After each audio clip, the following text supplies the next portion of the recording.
Was a resident act that was passed in 1790 that created a new federal district that became the capital of the United States from the original capital of Philadelphia. And the lands were donated by Maryland and Virginia. The Capital Territory included settlements that were already in the area. It included the port of Georgia in Maryland, and it included the town of Alexandria in Virginia. Named the city in honor of President Washington, and they called it Washington. And that was done in 1791. So after that, in 1801, Congress passed an Organic Act, which basically federalized that territory. So that basically the lands became together in an ownership pool, and they titled it a federal district. And it was located east of the Potomac. It was in the new county of Washington. And basically there's where all the laws were. The levying a court consisted of 7 justices of the peace that were appointed by the president, and they acted the laws of the land at that time on Maryland law of 1801. So we were still operating under the original framework of the 1776 Constitution. But what happened in 1871 was the fact that basically we were a country that was bankrupt. And Congress basically devised a scheme with the bankers who had loaned us the money. And in that scheme, they required certain things to happen. And basically what happened was at the Vatican Church, who actually ruled the world. You had the city of London at that time, who was the money source of the world. And United States, when they joined this 3-legged stool, they became the 3rd leg in 1871. We've been positioned as the police state. So we're the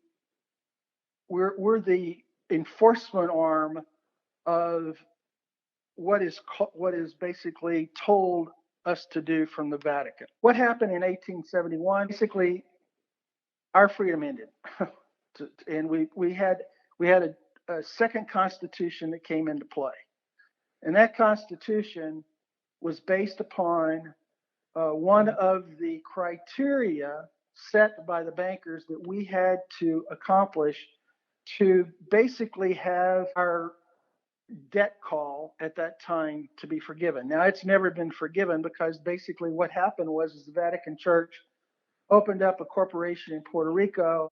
That corporation became what is now known as Washington, D.C. So basically they took the district, the federal district that had been culminated underneath the 1990 Organic Act, and then in 1801 made it a district.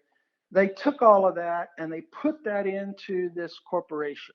Look at it this way. District of Columbia at that time became a city state. It had its own laws. It could act its own laws. It could do whatever it wanted to without the approval of the citizenry that was contained underneath the original Constitution of 1776. So what happened is the corporation came into effect. The City of London forgave the debt call at that time, but put us into bankruptcy, so that basically we're enslaved all the way from that point until today. And the Congress at that point in time put that district inside that corporation, making that district then a foreign country ownership, and then the governing laws that they established underneath the Constitution that they put in place as part of the bylaws of this corporation became the Constitution by which they were going to rule that 10-mile square.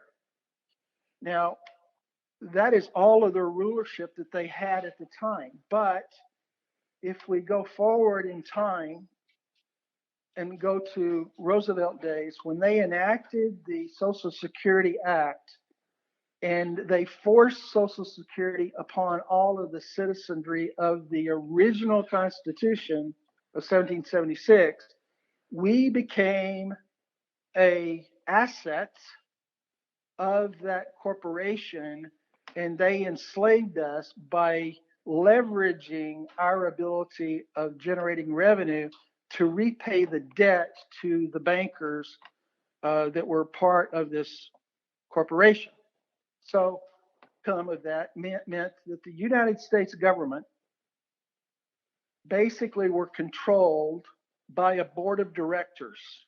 That board of directors was consisted of the bankers and the members of the hierarchical order of the Catholic Church, Vatican. And they basically put in motion at that time the ability to do a number of events over history. What we see today, Washington, D.C. is a foreign country. It's owned by a foreign country.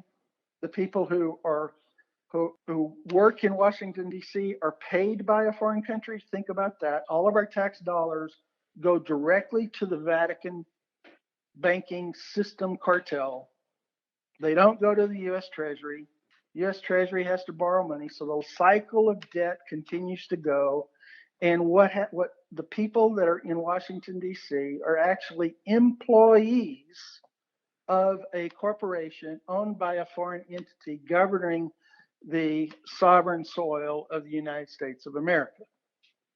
So when we see the activities going on in Washington, D.C. today, we ought to look upon this as border control, because in essence, the fencing around the area is the area of the District of Columbia. Foreign land, the 10-mile radius area, that was placed into this corporation in 1871.